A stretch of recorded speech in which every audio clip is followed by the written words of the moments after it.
Estamos estudando com o pastor Afonso Chaves, dentro da série Instituto Gunnar Vingri,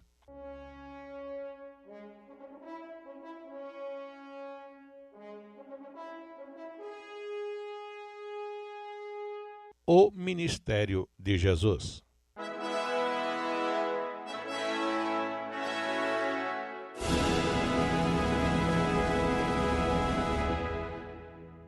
Dando continuação ao nosso estudo nas Sagradas Escrituras, agora no estudo dos Evangelhos, estudando simultaneamente Mateus, Marcos, Lucas e João, estando agora por último considerando como que, colocando em ordem cronológica os fatos que estavam acontecendo, Jesus chegando em Jerusalém, e ali se detendo nos 4, 5 últimos dias antes da sua paixão. O título do nosso assunto ainda está a última semana de Jesus. E nos detemos, por último, em Mateus capítulo 24, para estudarmos ou considerarmos os ensinos de Jesus finais, dentro de outros mais que estivemos considerando, ensinos trazidos por Jesus naqueles últimos dias, quando se deteve em Jerusalém, propositalmente, diferentemente de outras vezes que ele vinha escondido para as festas e saía rápido. Agora Jesus já estava se entregando mesmo e ficou ali demoradamente aqueles dias. Dia em dia, ensinava no templo e à noite recolhia-se no Monte das Oliveiras, no jardim do Getsêmani. Muito bem. Agora, um ensino importante por esta ocasião foi com respeito aos últimos acontecimentos, a vinda de Jesus e o fim do mundo. Este assunto, na verdade, começou quando, lendo Mateus 24, o primeiro verso, o que também é considerado em Marcos e também é citado em Lucas, mas observemos que o motivo deste assunto foi que, diz a palavra, quando Jesus ia saindo do templo, aproximaram-se dele os seus discípulos para lhe mostrarem a estrutura do templo, admirados com a arquitetura, com as pedras e outras coisas mais, querendo chamar a atenção de Jesus para aquilo como algo admirável. Esqueceram quem é Jesus, o Filho do Deus vivo. E Jesus não fez comentário nesse particular da estrutura, desfazendo da consideração deles, mas alertou-os, dizendo, verso 2, não vedes tudo isto? Em verdade vos digo que não ficará aqui pedra sobre pedra que não seja derribada. Pronto. E esta palavra ficou como que no ar, até que quando estavam, em particular, já no Monte das Oliveiras, verso 3, os discípulos chegam-se a ele e, em particular, fazem a pergunta do final do verso 3. Dize-nos, quando serão essas coisas? E que sinal haverá da tua vinda e do fim do mundo? Observe que na narrativa de Mateus temos 3 perguntas. E devemos nos deter nestas perguntas e daqui procurarmos compreender as respostas de Jesus. Jesus tinha falado da destruição do templo, que não ficaria pedra sobre pedra. Por isso eles perguntaram desta forma, dize-nos, quando serão essas coisas? A destruição do templo. Observem que o templo, ou morada de Deus, já tinha sido destruído antigamente no templo do sacerdote Eli e profeta Samuel, na cidade de Siló. O templo de Deus já tinha sido destruído pelos caldeus na época de Jeremias, templo construído por Salomão. E agora, depois de ser levantado outra vez, iniciando-se isto pela mão de Zorobabel, conforme vimos no livro de Esdras e outras palavras em Ageu e Zacarias, agora o Senhor fala que vai ser destruído outra vez. E eles perguntam: quando acontecerão estas coisas? É a primeira pergunta relacionada com o momento pelo qual passaram. Mas acrescentam: que sinal haverá da tua vinda e do fim do mundo? Associando naturalmente a vinda do Senhor diferentemente do fim do mundo. Mas na verdade a vinda do Senhor e o fim do mundo são coisas ligadas, interligadas e consequentes. A vinda do Senhor teria como resultado final o fim do mundo. Mas vejamos as respostas de Jesus e vamos separar cada resposta para um desses casos. Quais são? Destruição do templo. Segundo o caso, seria então o sinal da vinda do Senhor e o fim do mundo. Jesus responde do verso 4 ao verso 8, dizendo: e Jesus respondendo disse-lhes: acautelai-vos que ninguém vos engane, porque muitos virão em meu nome dizendo eu sou o Cristo, enganarão a muitos, e ouvireis de guerras e rumores de guerras. Olhai, não vos assusteis, porque é necessário que isso tudo aconteça, mas ainda não é o fim. Porquanto se levantará nação contra nação, e reino contra reino, e haverá fomes e pestes e terremotos em vários lugares. Mas todas estas coisas são o princípio das dores.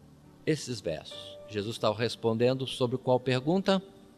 Observe que as duas últimas perguntas. No verso 6 final, Jesus diz: não é o fim. Então ele estava falando de alguma coisa inicial, muito inicial, antes do fim. Mas, naturalmente, falava da sua vinda, dizendo que antes dele vir, se apresentariam muitos, dizendo que seriam o Cristo, enganariam muitos, mas que eles estivessem apercebidos. E aconteceria neste meio tempo muitos desastres, muitos caos, mas princípio de dores. Jesus falou das últimas duas perguntas, deu resposta sobre elas. Verso 9 até o verso 14, Jesus continua a dizer: então vos hão de entregar para ser atormentados, matar-vos-ão e sereis odiados de todas as gentes, por causa do meu nome. Nesse tempo muitos serão escandalizados, trair-se-ão uns aos outros, e uns aos outros se aborrecerão. E surgirão muitos falsos profetas e enganarão a muitos. E por se multiplicar a iniquidade, o amor de muitos se esfriará. Mas aquele que perseverar até ao fim será salvo. E este evangelho do reino será pregado em todo o mundo em testemunha a todas as gentes. Então virá o fim.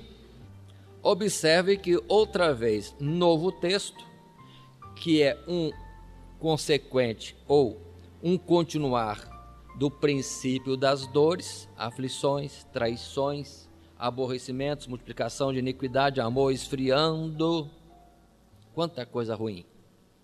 Mas o evangelho continuaria sendo divulgado até os confins da terra, em testemunha a todas as gentes, e viria então o fim. Observe que Jesus não falou nem da vinda dele, já falou direto do fim, conforme dissemos antes, porque a vinda de Jesus já culmina também com o tempo de existência deste mundo. Atentemos bem para esses fatos. A palavra é direta, é clara. Desde nesses pontos podemos ver, não existe uma situação que atualmente em estudo escatológico colocam de grande tribulação, colocam de 1000 anos de reino de Cristo na terra. Não tem nada disto. A palavra é direta. as coisas vão acontecendo, o evangelho vai sendo pregado, haverá perseguições, a iniquidade vai multiplicar, o amor vai esfriar, mas o evangelho vai chegar até os confins da terra e depois é o fim. Pelo que já adiantamos, com respeito à grande tribulação e o milênio, não estamos dizendo que não haverá, mas na colocação da linha doutrinária escatológica que existe normalmente nas igrejas evangélicas, está fora desta palavra. Não estão entendendo bem quando e como é que isso acontece, porque na palavra do Senhor não existe lugar para estas duas coisas. Ou, colocando melhor, essas guerras, pestes, terremotos, fomes, essas traições, perseguições, o amor esfriando e a iniquidade multiplicando, e já é uma grande tribulação. É uma coisa terrível. Mas, e o milênio? Não fala. Não fala, não fala, não fala. Mas o milênio existe? Existe. A palavra cita? Cita. Quando é? Veremos na oportunidade certa. Chegará este momento para nós tratarmos isto. Continuando um pouco mais, verso 15. Quando, pois, virdes que a abominação da desolação, de que falou o profeta Daniel, está no lugar santo, quem lê, que entenda, então os que estiverem na Judéia, que fujam para os montes, e quem estiver sobre o telhado, não desça a tirar alguma coisa de sua casa, e quem estiver no campo, não volte atrás a buscar suas vestes. Mas ai das grávidas e das que amamentarem naqueles dias, e orai, para que a vossa fuga não aconteça no inverno, nem no sábado, porque haverá então grande aflição, como nunca houve desde o princípio do mundo até agora, nem tampouco jamais haverá. E se aqueles dias não fossem abreviados, nenhuma carne se salvaria. Mas por causa dos escolhidos, serão abreviados aqueles dias. Com mais certeza, observem, verso 15, versos seguintes, em especial até o 21, a palavra não está falando da vinda de Jesus, não está falando do fim do mundo, está falando de uma grande luta e aflição, qual nunca houve, que viria sobre o povo, de tal forma que, quando isso estivesse acontecendo, quem estivesse na cidade tratasse de correr para fora, quem estivesse no campo não entrasse na cidade, fosse para os montes. Aqui sim está falando da ocasião em que sucederia a destruição de Jerusalém e do templo. É aqui. Observe que são poucas palavras falando sobre a destruição. Poucas.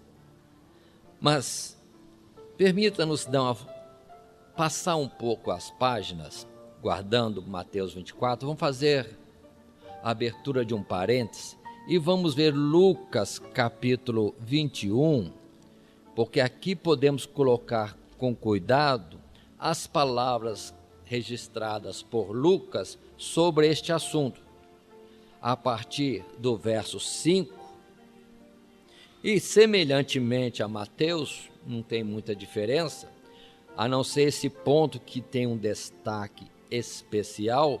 Verso 20 diz assim: mas quando virdes Jerusalém cercada de exércitos, sabei então que é chegada a sua desolação. Então os que estiverem na Judéia, fujam para os montes. Os que estiverem no meio da cidade, saiam. Os que nos campos, não entrem nela, porque dias de vingança são estes, para que se cumpram todas as coisas que estão escritas. Mas ai das grávidas e das que criar naqueles dias, porque haverá grande aperto na terra e ira sobre este povo, e cairão ao fio da espada, e para todas as nações serão levados cativos, e Jerusalém será pisada pelos gentios. Interrompo aqui. A oração final é importante daqui a pouco. Então observem que, colocando em paralelo o texto de Lucas, capítulo 21, verso 20 a 24, com Mateus, verso 15 do capítulo 24, vemos que a grande luta, a grande aflição, qual nunca houve, seria na destruição de Jerusalém. Referindo-se àquela pergunta que fizeram a Jesus: quando acontecerão essas coisas da destruição do templo, não ficando pedra sobre pedra?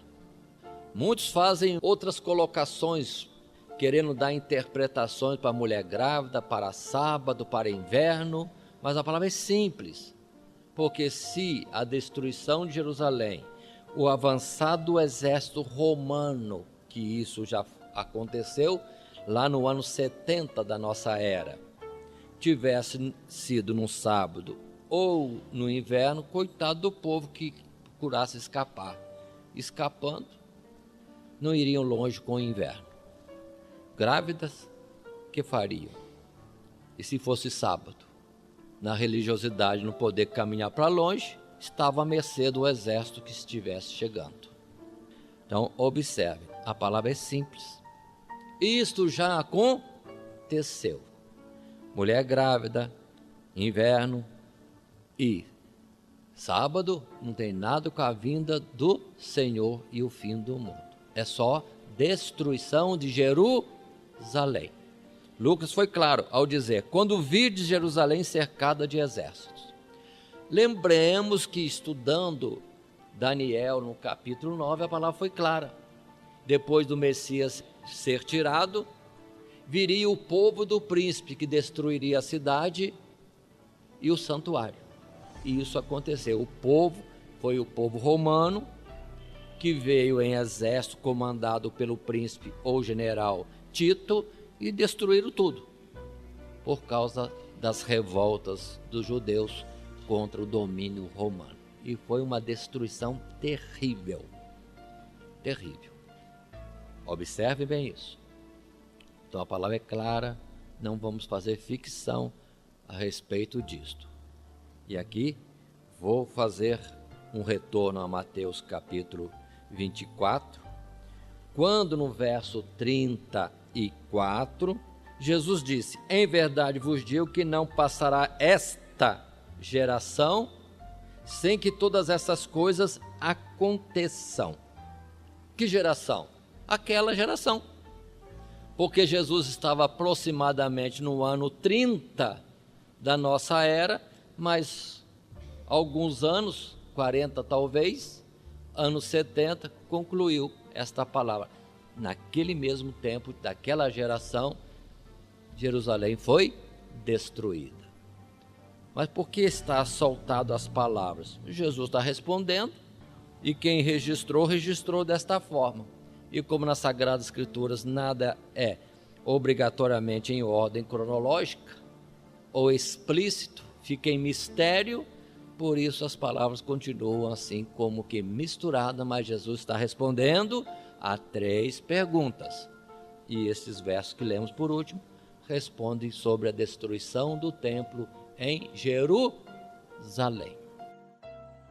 Em Lucas capítulo 21, completo o verso 24, lendo a última oração, quando tendo Jesus dito: e cairão ao fio da espada, e para todas as nações serão levados cativos, e Jerusalém será pisada pelos gentios, até que o tempo dos gentios se completem. Vemos hoje, quando já estamos há 2000 anos quase destas palavras de Mateus 24 e Lucas 21, que de fato os judeus foram quase que destruídos pelos romanos naquela invasão da Judéia no ano 70, e os que sobraram, que escaparam, fugiram por todo o mundo. Mas em todo o mundo, em todas as épocas e em todos os séculos praticamente, os judeus foram sempre perseguidos. A história não conta muitos detalhes, mas lembremos das cruzadas católicas. As cruzadas católicas diziam ter o objetivo de ir reconquistar Jerusalém, mas na verdade pelo caminho iam destruindo todos os judeus que encontravam. Por último, nós vimos há pouco tempo que na Segunda Guerra Mundial, que perseguição atroz contra os israelitas, os judeus, de novo, por causa desta palavra que Jesus disse: serão entregues ao fio da espada, levados cativos em todas as nações. Mas é a sentença de vingança da parte de Deus contra este povo, segundo a sentença que eles mesmos proferiram quando negaram Jesus e disseram: caiam sobre nós, ou caia sobre nós e sobre os nossos filhos o seu sangue. Aí está. Mas observe que esta fuga e peregrinação dos judeus, quase 2000 anos, por todas as nações, sempre sendo perseguidos, isso tem que concluído, porque agora retornaram para a sua terra original. Qual nação consegue continuar sendo nação 2000 anos fora da sua terra? É só por causa da palavra de Deus e também do juramento de que Deus deu aquela terra para os descendentes de Abraão. Mas cuidado, Abraão tem duas descendências, uma terrena, que é como a areia que está no mar, e outra descendência, que é a espiritual, que é como as estrelas do céu. Qual é melhor? Qual é melhor? A qual dessas descendências queremos participar ou sermos pertencentes? Naturalmente, da descendência de Abraão, pela fé, que nos conduz a sermos astros no firmamento de Deus. Porque quanto ao resto, é pó da terra, como outras nações também. Precisamos diferenciar o Israel carnal do Israel espiritual. Quanto ao carnal, já levou uma repreensão nesses 2000 anos, já estão retornando à sua terra, e a terra é deles, porque Deus deu. Ainda que o mundo inteiro não concorde, é deles, dado por Deus. Mas destaco outra vez, quando eles estivessem retornando, é um sinal do fim. Porque diz o final desse verso 24 de Lucas capítulo 21: tempos dos gentios se completam. Estamos no fim. Observe só esta frase final agora. Que tempo estamos vivendo? Em que a pregação do Evangelho a todas as nações, até os confins da terra, já está terminado, ou completando-se, porque estão retornando à sua terra, e retornariam quando completasse o tempo dos gentios. Estamos no fim. Indo à frente, retornando a Mateus capítulo 24, agora o verso 23, mais um texto. Então, se alguém vos disser: eis que o Cristo está aqui ou ali, não deis crédito, porque surgirão falsos cristos, falsos profetas, e farão tão grandes sinais e prodígios, que, se possível for, enganariam até os escolhidos. Eis que eu vou-lo tenho predito. Portanto, se vos disserem: eis que ele está no deserto, não saiais. Ou eis que ele está no interior da casa, não acrediteis. Porque assim como o relâmpago sai do oriente e se mostra até ao ocidente, assim também será a vinda do Filho do Homem. Pois onde estiver o cadáver, aí se ajuntarão as águias. Aqui Jesus está falando da sua vinda. Como será a sua vinda? Como relâmpago, repentina e vista de oriente a ocidente. E Jesus vai dizer no outro lugar que ele virá com o rijo clamor de trombetas sobre as nuvens do céu e com todos os seus santos anjos. Então não tem nada desse vinda escondida, silenciosa de Cristo Jesus. Quando ele vier, será uma manifestação ampla em todo o mundo. Há uma incorreção quando dizem que virá uma vez escondido, depois virá uma outra vez. Incorreto. A palavra é clara. Ele virá repentinamente. continuamente manifestando-se de Oriente a Ocidente. Eu observo que Jesus avisou bem claro: vos tenho falado antes. Se disserem, como algum tempo atrás disseram, vem ali no monte de Campo de Jordão, e muitos foram para lá esperar Jesus vir, se iludiram, não prestaram atenção nesta palavra. Ou na Coreia, quando milhares, centenas de milhares foram para um certo lugar marcado que Jesus viria naquele dia, não veio também. Refizeram os cálculos, não, virá outro dia, foi um erro de cálculo. Não foi tantos agora, foram uns poucos milhares que foram ainda esperar Jesus naquele local. Também não veio e não virá desta forma, dizendo que está ali ou acolá. Por que não? Todo olho verá a sua vinda, porque será manifesto de Oriente ao Ocidente. Então observem, a palavra de Mateus 24 é clara, e outras formas de dizer são umas certas interpretações incorretas, tomando afirmativas fora daquilo que Jesus falou de uma forma bem clara. Continuemos um pouco mais, só para explicar o verso 28. Pois onde estiver o cadáver, aí se ajuntarão as águias. Não é natural? Onde estiver um cadáver, as águias já estão chegando ali? É natural, é evidente.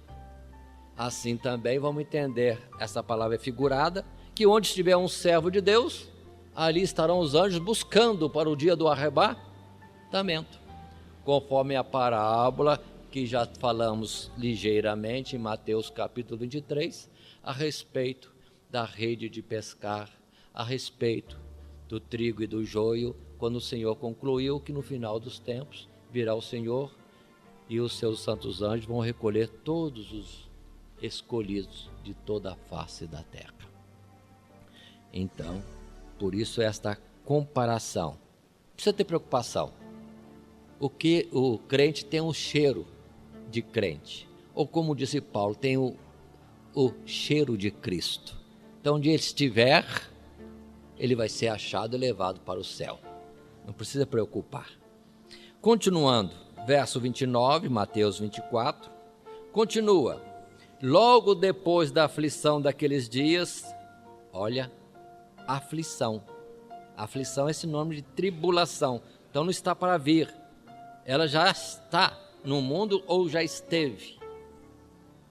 E continua dizendo: o sol escurecerá e a lua não dará sua luz, as estrelas cairão do céu, as potências do céu serão abaladas. Então, verso 30, aparecerá no céu o sinal do Filho do Homem, e todas as tribos da terra se lamentarão e verão o Filho do Homem vindo sobre as nuvens do céu com poder e grande glória. A tribulação, a aflição, qual nunca houve, viria antes de Jesus se manifestar. Jesus está falando da sua vinda. Como será a sua vinda? Depois de uma grande tribulação, e não antes. Depois, verso 29, da aflição daqueles dias, verso 30, aparecerá no céu o sinal do Filho do Homem, e virá ele com poder, grande glória. 31, e ele enviará os seus anjos com rijo clamor de trombeta, os quais ajuntarão os seus escolhidos desde os quatro ventos de uma a outra extremidade dos céus. Desde que Jesus subiu ao céu até que ele venha, os fatos são aqueles mesmos, aquele cotidiano de lutas, dificuldades, perseguições, terremotos, fomes, pestes, guerras, mais guerras, sempre guerras. E quando nós estudamos Daniel capítulo 9, foi falado bem claro, haverá guerra até ao fim. Não é até Jesus vir no milênio, não. Haverá guerra até ao fim. E a tribulação é antes. Esse assunto da tribulação que é antes está escrito em Daniel capítulo 12, verso 1. Depois daqueles dias, ou naqueles dias, depois da aflição qual nunca houve, Miguel se levantará a favor dos seus. E será salvo todos aqueles que estiverem escritos no livro da vida. Então os mortos hão de ressuscitar. A tribulação vem antes. E sobre isso nós já estudamos bastante em Daniel capítulo 9, ainda veremos à frente. Continuando, indo mais à frente, no verso 35, o céu e a terra passarão, mas as minhas palavras não hão de passar. Porém, daquele dia e hora ninguém sabe, nem os anjos dos céus, nem o Filho, mas unicamente meu Pai. Paremos. Isso aqui, muitos questionam como que Jesus podia dizer que não sabia. Os anjos não saber, tá bom, os anjos não sabem. Mas ele, Filho de Deus, não saber, sendo ele o próprio Deus, eu e o Pai somos um, como que ele não sabia? Nesse assunto, entendamos que Jesus, como Filho, como homem, vivendo entre nós, ele não podia dizer que estava ciente, porque é algo próprio de Deus no seu desígnio e aquilo que está em mistério e não é revelado a homem algum. Então, Jesus, como homem, podia dizer: só o Pai é que conhece. Mas ele mesmo, sendo o próprio Deus, não havendo entre ele e o Pai mistério, coisa alguma em oculto, mas tudo é transparente, Jesus, na verdade, sabia. Só que, como homem, não lhe era adequado, não era lícito ficar falando. Assim como também, lembremos, na época do batismo, João Batista queria recusar-se a batizar Jesus, porque afinal, quem era Jesus? Mas Jesus deixa por enquanto, para que se cumpra toda a justiça. Assim também, esta afirmação de Jesus é pelo fato de estar no seu ministério como homem, ainda para passar pela paixão da morte. Continuando, verso 37. E como foi nos dias de Noé, assim será também a vinda do Filho do Homem. Porquanto assim como nos dias anteriores ao dilúvio, comiam, bebiam, casavam, davam-se em casamento, até o dia em que Noé entrou na arca. E não o perceberam, até que veio o dilúvio e os levou a todos. Assim será também a vinda do Filho do Homem. Como vai ser a vinda do Senhor? Ninguém vai saber. Tudo estará normal. Não estaremos em grande tribulação para Jesus então vir instituir um milênio. Não existe isso. As coisas vão continuar normais, dentro daquilo que já foi colocado também, do princípio de dores, e de repente é a vinda do Senhor. Foi colocado aqui o modelo, tal qual nos dias de Noé. Tal qual nos dias de Noé. Para falarmos disso, precisamos lembrar que outro evangelista considera e coloca também uma outra comparação que Jesus teria feito, referindo-se à sua vinda, como também ao tempo de Ló. Isso está registrado em Lucas, capítulo 17, verso 20. Observe que Jesus está respondendo a mesma pergunta, só que Lucas registrou separadamente. Interrogado pelos fariseus sobre quando havia de vir o reino de Deus, respondeu-lhes e disse: o reino de Deus não vem com aparência exterior, nem dirão ei-lo aqui ou ei-lo ali, porque eis que o reino de Deus está entre vós. E disse aos discípulos: dias virão em que desejareis ver um dos dias do Filho do Homem, e não o vereis. E dir-vos-ão, ele aqui ou ele ali, não vades nem o sigais, porque como o relâmpago ilumina desde uma extremidade interior ou inferior do céu até a outra extremidade, assim será também o Filho do Homem no seu dia. Mas primeiro convém que ele padeça muito. Observe bem essa sequência dessa leitura que nós temos feito. É a mesma que está em Mateus capítulo 24. A mesma. É o verso 26 que coloca: e como aconteceu nos dias de Noé.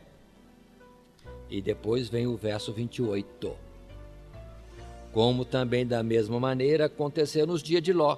Comiam, bebiam, compravam, vendiam, plantavam e edificavam. Mas no dia em que Ló saiu de Sodoma, choveu do céu fogo e enxofre e os consumiu a todos. Assim, verso 30, será no dia em que o Filho do Homem se há de manifestar. Paremos. Onde está a grande tribulação antes? Onde está o milênio antes? Citado na ocorrência de uma descrição escatológica muito conhecida no meio evangélico, não existe. Tudo é normal, normal, normal, normal. O evangelho vai sendo pregado. Quem for fiel até o fim, será salvo. As coisas estarão difíceis, vão estar difíceis, pelo que também Jesus opera, com sua misericórdia, com sua graça, e até abreviando dias, em geral, ou de alguns, para que possam ser salvos, porque serão dias difíceis. Mas, assim também, em comparação a esse fato que Lucas só mencionou rapidamente, outro evangelista já coloca: lembrai-vos da mulher de Ló. Quem está sendo tirado deste mundo, não olhe para trás. Não olhe para trás. Se o Senhor nos chamou para o evangelho, para a salvação, para o reino celestial, não olhe para trás. Vá em frente. O olhar para trás é como ter saudade do Egito. Fica no deserto. Não chegará no reino dos céus. E observem por esta comparação do dilúvio, da destruição de Sodoma e Gomorra, que quando Jesus vier, o fim do mundo é algo consequente. A igreja saindo e o mundo sendo destruído. Foi só Noé entrar na arca e a arca subindo com as águas e as águas condenando o mundo. Foi só Ló sair de Sodoma e Gomorra e o fogo descendo. Assim será na vinda do Senhor. É a igreja saindo, não olhemos para trás, como a mulher de Ló. Como disse Paulo, olha para o alto. Pensa nas coisas de cima. Porque lá embaixo, à medida que nós formos subindo, a destruição vai estar acontecendo. Destruição de fogo, conforme Pedro diz na sua segunda carta, no capítulo 3. Muito bem. Continuando, voltando a Mateus, capítulo 24. É tão imediato esse fato que o verso 40 e outros dizem: então, estando dois no campo, será levado um e deixado o outro. Estando duas moendo, no moinho será levada uma e deixada outra. Vigiai, pois, porque não sabeis a que hora há de vir o vosso Senhor. Vigilância, estar pronto. Quando? Já. Amanhã não dá? Quem garante que o amanhã chegará para nós? Por isso Jesus cita parábolas, ainda em resposta às 3 perguntas. E observe que Jesus não está tratando mais de Jerusalém destruída. Falou rapidamente. Todas as demais palavras é da sua vinda e, sequencialmente, a destruição do mundo. No verso 45, ele fala do servo fiel e prudente. Aquele que é o serviçal dele, que trabalha diligentemente, porque não sabe quando o Senhor virá, mas ele tem que estar com tudo em ordem, para quando o Senhor chegar, está tudo em ordem. Agora muitos podem achar que ele vai demorar a vir, e podem andar de qualquer jeito, não serem infiéis, fugir da justiça e da verdade, da pureza, da santidade, como que só por um pouco tempo. Jesus pode vir nessa hora, não haverá outra oportunidade. Aí entramos no capítulo 25 de Mateus, falando sobre a sua vinda. Vem então a parábola das 10 virgens. 10 virgens, falando de igrejas, almas, pessoas que estão limpas, já têm conhecido o Evangelho, a palavra purifica, mas só que 5 delas só é que tinham cuidado de ter guardado o depósito de azeite, que fala da unção do Espírito, e que Paulo depois nas cartas vai dizer: não entristeçais o Espírito Santo, guardai o bom depósito, porque por ele é que nós estamos marcados, selados para o dia da redenção. Se alguém fala muito da marca da besta, abandone essa preocupação, trata de ter a marca de Deus, que é a unção do Espírito Santo. Se guardar o Espírito Santo, não tem sinal de besta que entre e venha assinalar ninguém. E é pelo sinal do Espírito Santo de Deus em nós é que seremos arrebatados no dia da vinda do Senhor. Preocupação com o secundário, esquecendo o essencial. Muito bem. 5. Observem. Não quer dizer que 5 dos que estão na igreja vão ser salvos e 5 não. Não é essa proporção exata. Quer mostrar que de muitos chamados, desses ainda haverá ainda uma seleção. Porque nem todos que chegam para o Evangelho permanecem, guardam o seu caminhar diante de Deus. E observe ainda, de repente, diz a parábola, à meia-noite, ou seja, num período impróprio, numa hora em que há trevas sobre o mundo. Lembremos da palavra anterior, a iniquidade multiplicando-se, ou seja, as trevas avançando. É nesta hora que Jesus vem. Se colocarmos com Tessalonicenses capítulo 2, os primeiros versos, Jesus só vai vir quando houver a apostasia da igreja na face da terra. E vemos que estamos bem longe de umas igrejas em gerações passadas, que eram muito mais consagradas, muito mais fiéis na devoção ao Senhor. É perigo de estarmos vivendo apostasia. Mas diz a palavra aqui, que o Senhor, demorando-se, dormiram todas, tosquenejaram, cochilaram. Esta palavra quer dizer que o Senhor não ia vir rápido, o Senhor demoraria. E observe que está demorando bastante, já tem quase 2000 anos. E muitas virgens já dormiram. Mas quando o Senhor vier, vão ser acordadas. E vão ser salvas, levadas no arrebatamento por terem azeite em suas vasilhas. Muitos tombaram nesta vida, foram sepultados entre os homens, mas para Deus estão dormindo. Como é que está o azeite? Guardaram o azeite, então vão subir no arrebatamento. Observem que na continuidade, isso não vai acontecer, é só forma de ilustração. Tendo o esposo ido com as 5 prudentes, as nécias retornaram depois e bateram a porta. Abre-nos, Senhor. Ele simplesmente vai dizer: não vos conheço.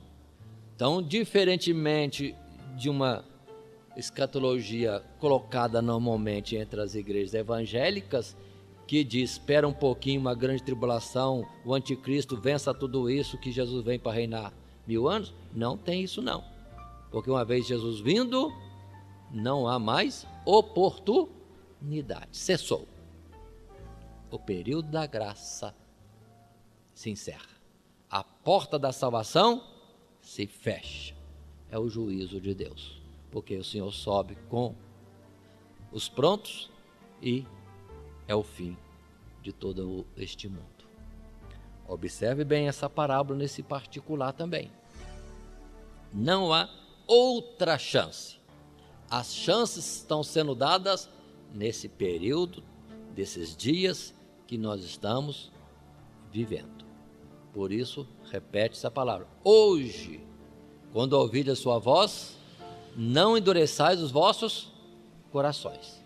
Não tem tempo de amanhã, não pertence a ninguém o amanhã. É agora. Está pronto? Agora. Ele chegando, sobe. Depois não tem chance. A palavra já é, não vos conheço. A porta não se abre mais. Tal qual no dilúvio.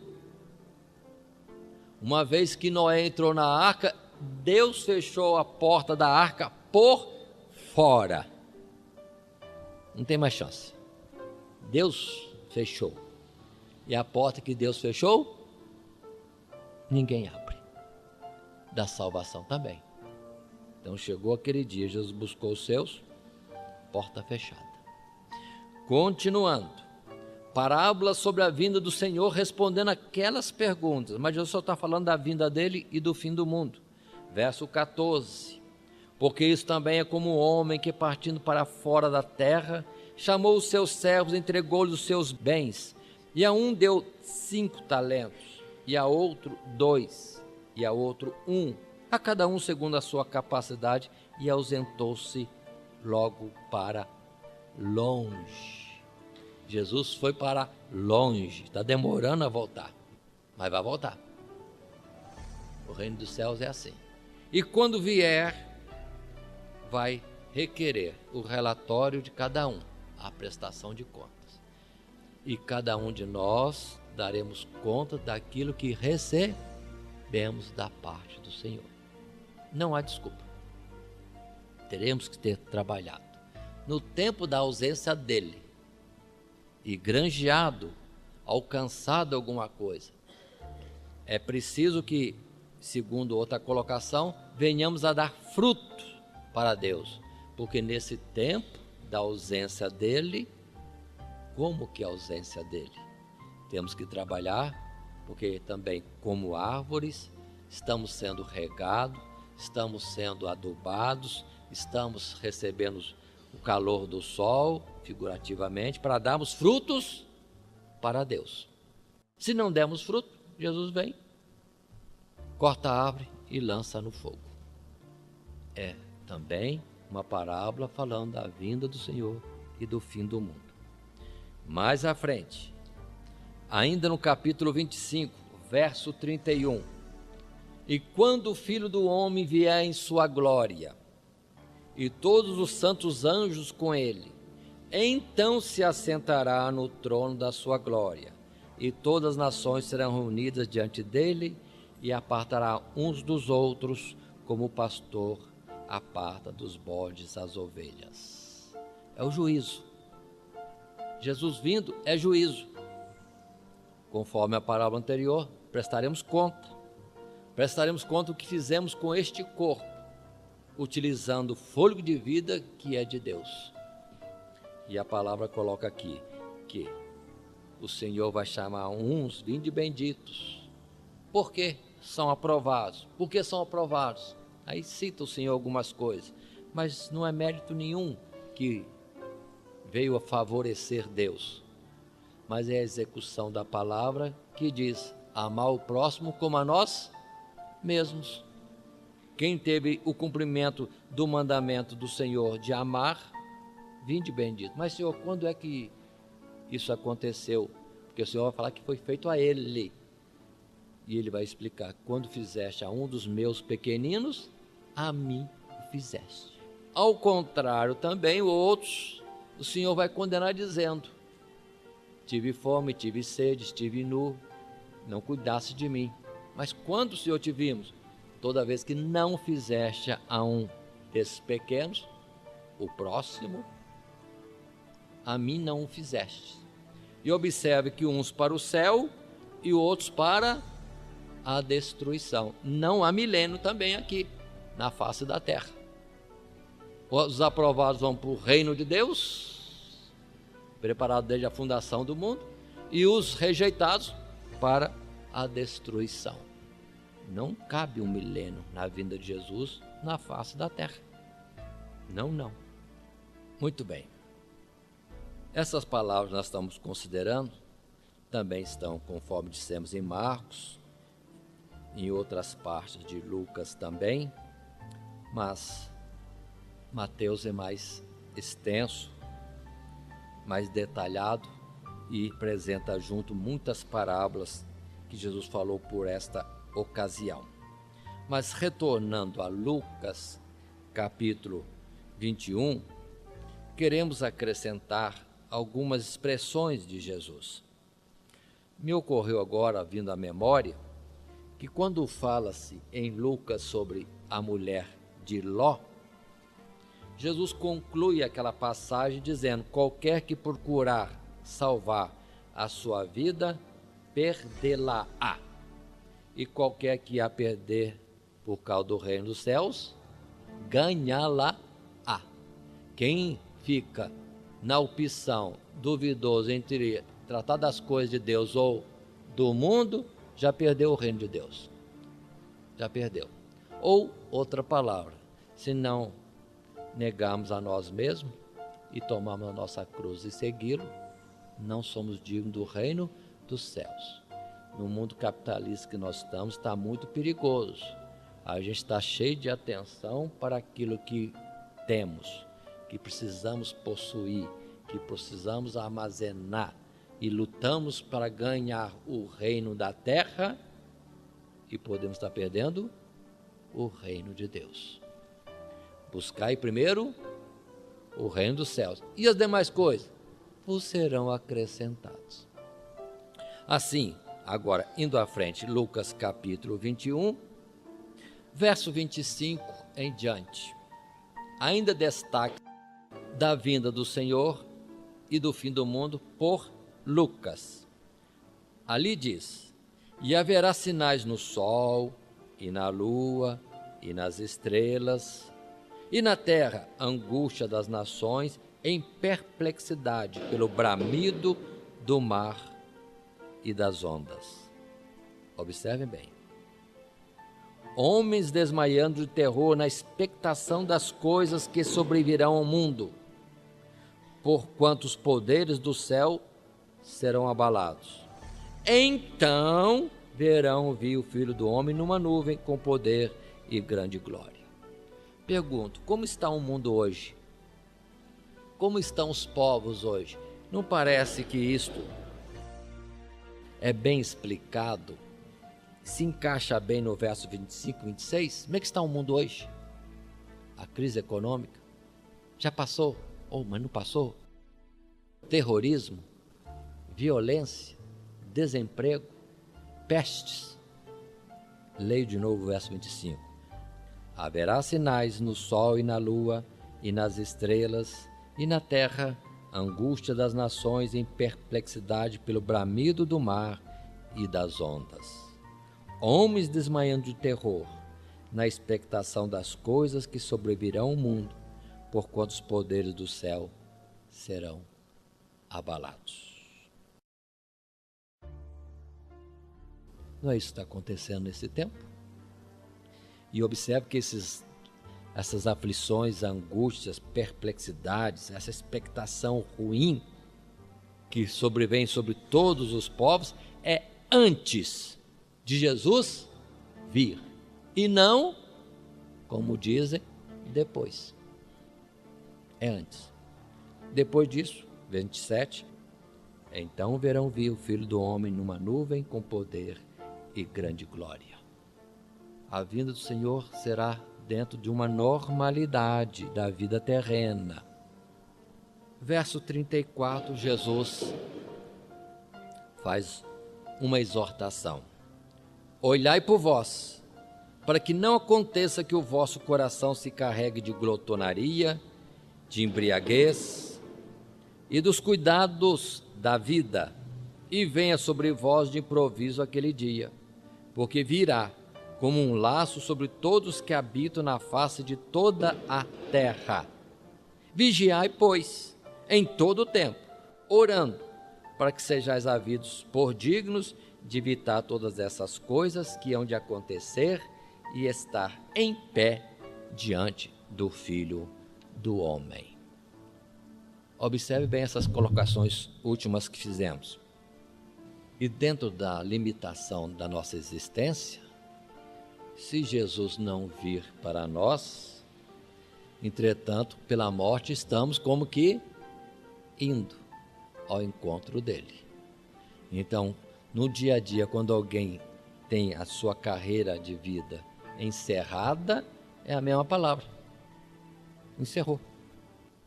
E qual a preocupação da pessoa? Era buscar o reino de Deus? É guardar o depósito de azeite, a unção do Espírito? Ou estar envolvido com os cuidados desta vida? Que lá na parábola de Mateus, capítulo 13, a semente entre os espinhos é justamente aqueles que ficam envolvidos, embaraçados com as coisas desta vida e não produzem fruto para Deus. Não produzem fruto para Deus. Aí, recomendação: orar sempre, vigiar, porque ninguém sabe a hora de Jesus vir ou de nós irmos para Ele. Quero colocar mais uma coisa. Lendo Mateus 24, como Lucas também, podemos encontrar aquela palavra sobre as estrelas caindo do céu, o sol escurecendo e a luz se tornando sangue. Mas como? Acabamos de falar que os dias são normais, a vida na terra é normal, mas espiritualmente está acontecendo alguma coisa. E quem é espiritual que veja isto. Porque quando se fala do sol não dar a sua luz, não é este sol físico, não. É o sol da justiça. É Deus se afastando pela multiplicação da iniquidade. Pelo amor esfriando. O Senhor está como que oculto. O correto na normalidade das coisas espirituais. Quando Deus não se manifesta, temos a oportunidade da lua refletir a luz que vem de Deus ou do sol, iluminando a terra. Quero dizer com isso que a igreja é como a lua. Quando Deus não fala diretamente, não nos ilumina diretamente, entretanto, nós somos a luz deste mundo. Lua, refletimos a luz da glória de Deus pelo seu santo evangelho. Mas a lua ia se tornar em sangue. E vivemos uma geração, um tempo terrível, que é a igreja falando de igreja, crente falando de crente, evangélico desfazendo de evangélico, uns contra os outros, traindo-se e aborrecendo-se. Então, a igreja, os crentes, os evangélicos cristãos, são lua que não estão refletindo a iluminação que vem de Deus. Não espere a lua escurecer para dizer que Jesus está vindo. E as estrelas caindo na terra, ainda mais na terra. Qualquer estrela de menor, de mínima grandeza é maior, muitas centenas, milhares de vezes do que a própria terra. Não vai cair aqui não. O sentido é espiritual. Lembremos que estrela está em Apocalipse capítulo 1, verso 19, são os líderes das igrejas. São os líderes cristãos. E muitos estão como que? Caindo.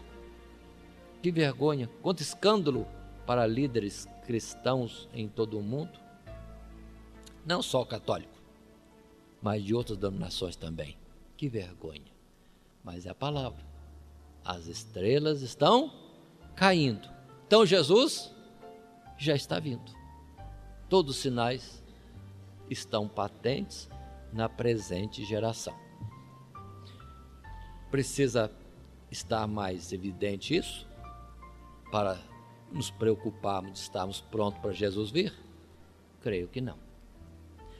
Mas, com esta consideração final, queremos concluir este assunto dos ensinos que Jesus trazia naqueles dias da última semana, últimos dias, em Jerusalém, antes da sua paixão. Dando continuidade na nossa sequência, entramos num item importante, a chamada última Páscoa, ou a última ceia de Jesus com os seus discípulos. Isso também é registrado em Mateus, Marcos, Lucas e João. Estejamos atentos de que Mateus, Marcos e Lucas tratam da ceia rapidamente, em alguns versos somente. Mas o evangelista João foi mais detalhado quanto a esta última reunião de Jesus com seus discípulos por ocasião da chamada última ceia. Porque se os outros narram isto em poucos versos, João vem falando o que Jesus tratou naquela última ceia, no capítulo 13, no capítulo 14, no capítulo 15, no capítulo 16 e no capítulo 17. Mas vamos com vagar. Estamos agora em Mateus capítulo 26, verso 2. Jesus diz: bem sabeis que daqui a pouco é a Páscoa, e o Filho do Homem será entregue para ser crucificado. Verso 2. Lucas, Marcos também falam desta ocasião. E tem até a orientação de Jesus para a forma ou a situação de indicação de onde deveriam preparar a Páscoa. Então, seguindo a orientação de Jesus, vão até um salão que estava já preparado para alguém utilizar, para ali realizar a Páscoa. Observe que isso devia ser normal em Jerusalém, né?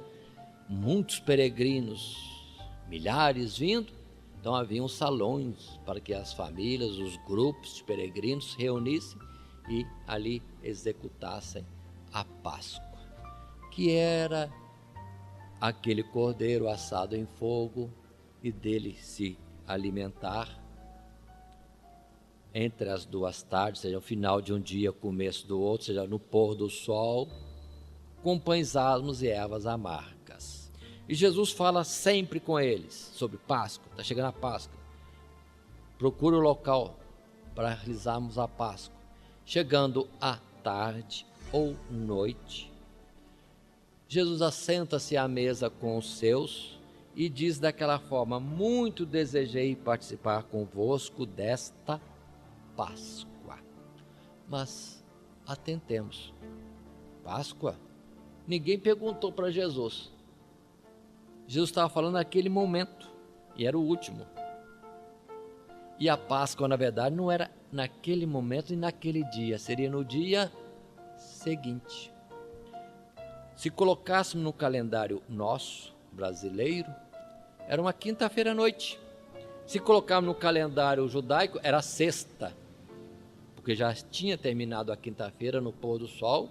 Depois do pôr do sol iniciava-se a sexta-feira.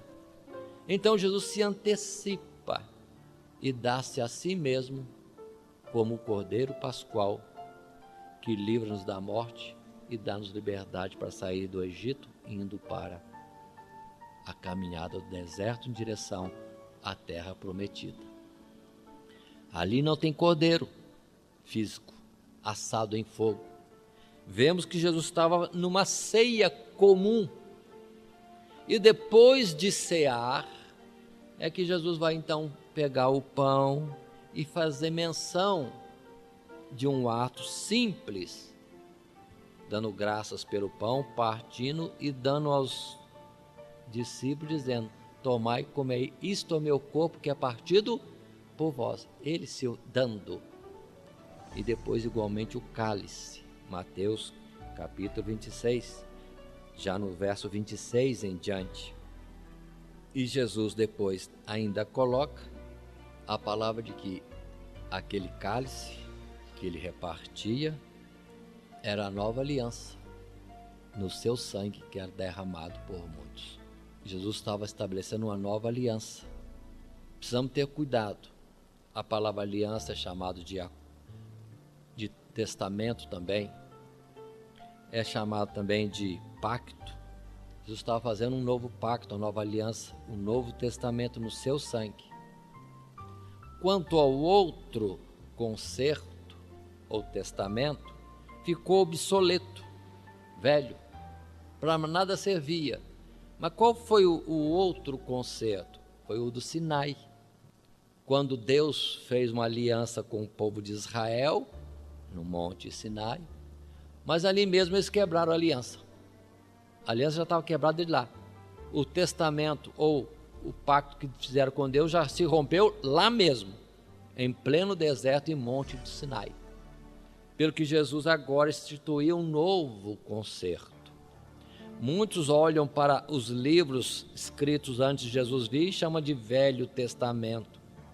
Antigo Testamento é uma falta de cuidado no particular, que aquelas palavras do Pentateuco e também dos profetas não é velho. Só o concerto do Sinai é que ficou envelhecido, inválido pela nossa infidelidade. Nós quebramos do nosso lado. E Deus, na sua misericórdia, restabelece. Mas as palavras são válidas, estão em pé, são novas até a cada dia. Isso que precisamos entender. Mas Jesus fazia essa nova aliança. Observe que em Mateus, Marcos e Lucas não falam com detalhes como depois Paulo vai falar, que Jesus disse: fazei isto em memória de mim. É quando então temos a Santa Ceia, que no meio evangélico cristão em geral se procede. Porque Paulo deixou ensinado que Jesus disse: fazei isto toda vez que comerdes e beberdes em memória de mim, porque fazendo isso anunciais a minha morte até que eu venha. Então observe também dentro da palavra que estudamos em Mateus 24, nós temos que ir vivendo a comunhão com Cristo todos os dias, até que Ele venha. Não é outro sinal maior ou outra preocupação. O essencial é comunhão com Deus, vivendo do pão e do cálice, sabendo, como ele disse em João capítulo 6, que seu corpo verdadeiramente é comida e seu sangue verdadeiramente bebida, e as suas palavras são virtude, espírito, vida, e não aspecto material. E ali mesmo, no momento desta última ceia, ou última Páscoa, atentemos que Jesus assim fazia a mudança dos símbolos.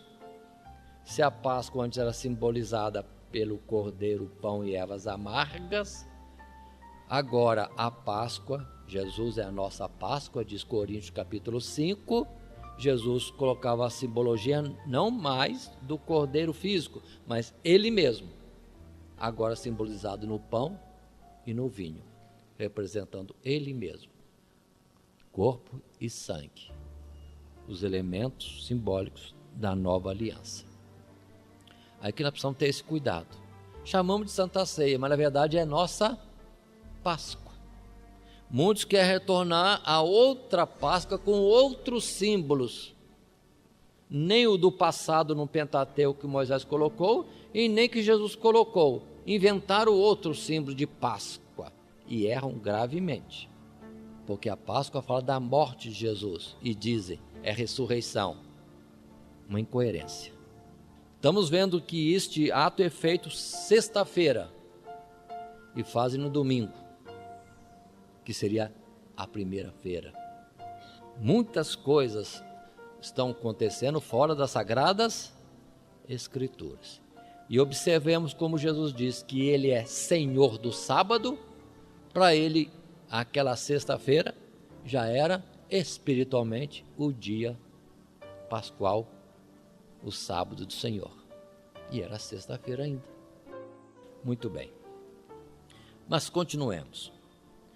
Depois dessas palavras breves sobre o próprio ato da ceia, entendamos que algumas coisas lateralmente estão acontecendo, como, por exemplo, a traição de Jesus, nós encontramos na palavra a citação clara.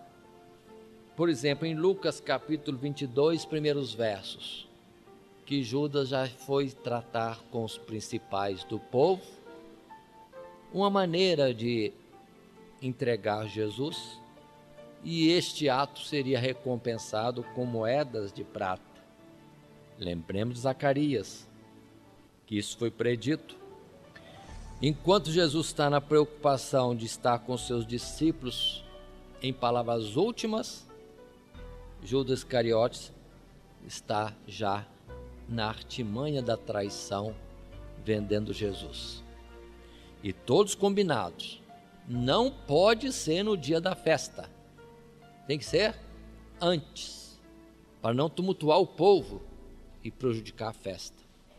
Para eles, israelitas, a Páscoa seria mais algumas horas à frente, no dia seguinte, que para eles era o sábado, mas Jesus fez a Páscoa, ele mesmo se apresentando como Cordeiro Pascual, na sexta-feira. Mas para ele é sábado, ele é o Senhor do sábado, é o dia que ele decreta, que é o dia estabelecido. E assim, nós temos na continuidade, Jesus reunidos com os discípulos, o assunto da traição seguindo, Jesus avisando aos discípulos naquele ato da ceia que estava sendo traído, palavras diversas Jesus trata com eles sobre esta traição, isso se repete em algumas narrativas de evangelistas, como nas mesa, como citação de que seria traído, como o dar do pão molhado no bocado para Judas, porque um dos discípulos se reclinou ao lado ou no peito de Jesus e perguntou: quem é, mestre? E Jesus disse para este: aquele a quem der o bocado de pão. E Jesus, diz um evangelista, que Jesus o despediu: o que tens a fazer, faze-o depressa. Outro evangelista diz que ao comer aquele bocado dado por Jesus, Satanás entrou em Judas e de fato retirou-se. Ninguém percebeu no momento, entendendo que ele ia tratar de alguma coisa, alguma tarefa dada por Jesus, mas Jesus estava despedindo. Quer trair, se quer negar, então vá, o que tens a fazer, faze-o depressa, diz outro evangelista.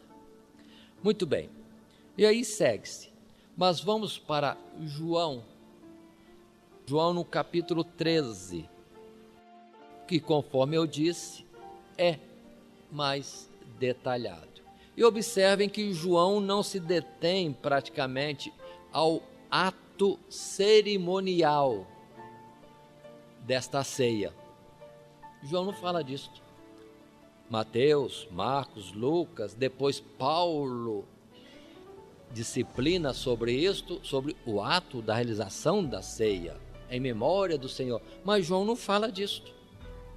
João fala tanta coisa, mas fala mais da conversa, das palavras últimas de Jesus com os seus. Atentemos para isto. Capítulo 13, primeiros versos tão bonitos, quando dizem assim: ora, antes da festa da Páscoa, observe que estamos antes, sabendo Jesus que já era chegada a sua hora de passar deste mundo para o Pai, como havia amado os seus que estavam no mundo, amou-os até ao fim. E acabada a ceia, tendo já o diabo posto no coração de Judas Iscariote, filho de Simão, que o traísse. Aí vai seguir alguma palavra. Paremos primeiro nos primeiros 2 versos. Jesus sabia que era chegada a sua hora. Verso 1 diz: e que o Pai o havia amado, sabendo que o Pai lhe tinha dado tudo, estando com seus discípulos ali ao lado, amou seus discípulos até ao fim. E Jesus segue essa narrativa. Observe, irmãos, que normalmente nós, quando estamos num aperto, numa aflição, a gente muitas vezes se desespera, se irrita, até com os entes mais queridos que estão ao nosso lado. Parece que nós descontamos neles. Mas nós temos aqui Jesus com um comportamento totalmente diferente, que nós precisamos aprender. Sabendo que o Pai lhe tinha dado tudo, não teve por nada a morte, a aflição, a vergonha, a traição e tudo mais que sofreria logo a seguir. Soube separar uma coisa da outra e com os seus amou-os até ao fim. Não se irritou na última hora, não. Amou-os. Por isso que João, seria este o apóstolo do amor mesmo, vai devagarzinho mostrar como que o Senhor vai falar com eles muitas coisas e ensinamento, orientações, consolações, porque já era a sua hora. Nós precisamos tomar esse detalhe como ensino também no particular, que se temos a vida eterna, por que preocupar com outra coisa? Quem tem o reino de Deus, já tem tudo. Se temos o Senhor, nada nos falta. E muitas vezes nos afligimos por tanta coisa, esquecendo que temos conosco não só a promessa da vida eterna, mas João chega a dizer em certo lugar que nós já temos a vida eterna, porque quem está em Jesus já não pode mais morrer, tem a vida eterna. Então é para nós estarmos mais desprendidos das coisas deste mundo, mais despreocupados e mais, como disse Paulo, regozijantes. Regozijai, outra vez vos digo, regozijai. A gente esquece essa palavra e usa murmurai, reclamai. Nós estamos precisando estar atentos, firmar-nos, segurarmos a promessa da vida eterna que Deus tem nos dado. Como Abraão, que não teve coisa alguma como sua na terra da sua peregrinação. Olhava e esperava na pátria celestial. E aqui não teve coisa alguma a não ser por compra o lugar de sepulcro. Só isso. Mas aí vem os ensinamentos que nós teremos e vamos analisar com mais cuidado depois, noutra oportunidade de estudo, a partir do capítulo 13 de João. E isso estendendo, conforme dissemos, até o capítulo 17. Que Deus nos abençoe em Cristo Jesus. Amém.